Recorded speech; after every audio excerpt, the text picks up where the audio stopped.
পয়লা March 2025 খ্রিস্টাব্দ শনিবার সন্ধ্যায় ইসলামিক ফাউন্ডেশন বাইতুল মোকাররম সভাকক্ষে জাতীয় চাঁদ দেখা কমিটির এক সভা অনুষ্ঠিত হয়।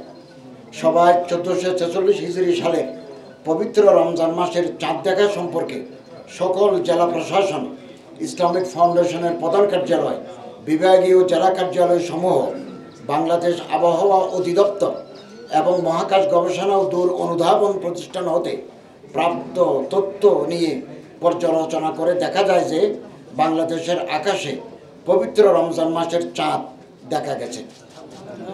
এমত অবস্থায় আগামী 17 ফাল্গুন 1431 বঙ্গাব্দ 2রা মার্চ 2025 খ্রিস্টাব্দ রোববার থেকে 1446 হিজরি সালের পবিত্র রমজান মাস গণনা শুরু হবে।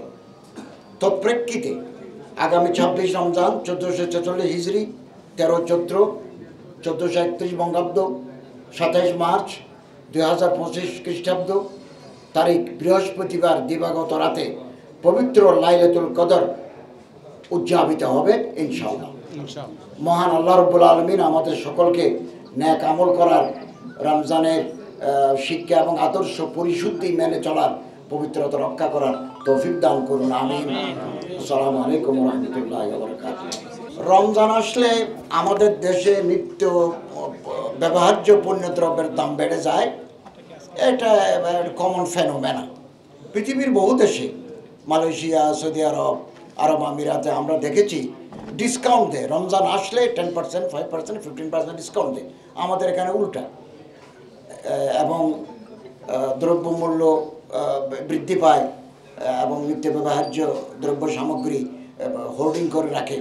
তো সরকার এ ব্যাপারে অত্যন্ত সচেতন রয়েছে এবং বেশ কিছু জরুরি পণ্যের উপর শুল্ক সরকার প্রত্যাহার করে নিয়েছে এবং আমদানিও বৃদ্ধি করে ফেলেছেন। ইতিমধ্যে আমাদের বাণিজ্য মন্ত্রী ইতিমধ্যে ঘোষণা দিয়েছেন আগামী এক সপ্তাহের ভিতরে সয়াবিন সহ রমজান রিলেটেড যে সমস্ত আইটেমগুলো আছে এগুলোর দাম সহনীয় পর্যায়ে চলে আসবে।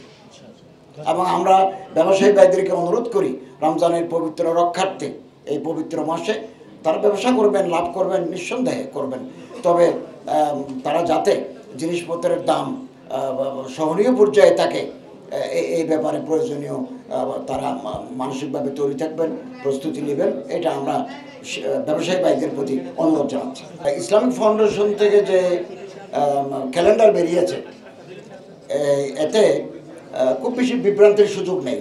সময় শেষ, রাত শেষ, ফজরের আজান, সূর্য ডুবে গেছে, মাগরিবের আজান। এটা এবার ইসলামিক ফাউন্ডেশন ঘোষণা করা হয়েছে। রাত 12টা পর্যন্ত 1 তারিখ, 12টা 1 মিনিট থেকে 2 তারিখ, মাঝখানে কোনো গ্যাপ নেই। এটাই অনুসৃত হয়েছে, এটা অনুসরণ করা হয়েছে। তবে আমাদের দেশে আলেমদের একটা মতামত হচ্ছে সতর্কতামূলক 2-3 মিনিট রাখা প্রয়োজন, যাতে মানুষ ঠিকমতো ইফতার করতে পারে, ঠিকমতো সেহরি করতে পারে। তো আমরা ইতিমধ্যে মহাপরিচালক মহোদয়ের সাথে হযরত মাওলানা মুফতি মিজান সাহেব সহ আরও অনেক আলেমদের সাথে কথা বলেছি। আমরা যত তাড়াতাড়ি সম্ভব এই বিষয়ে চাঁদ দেখা কমিটির সাথে আরও ইসলামিক স্কলার, আরও মুফতি সাহেবদেরকে সমন্বিত করে এইটার উপরে আমরা আরেকবার একাডেমিক আলোচনা করব এবং যে সিদ্ধান্ত আসবে সেটাই আমরা পরবর্তী সময়ে অনুসরণ করব।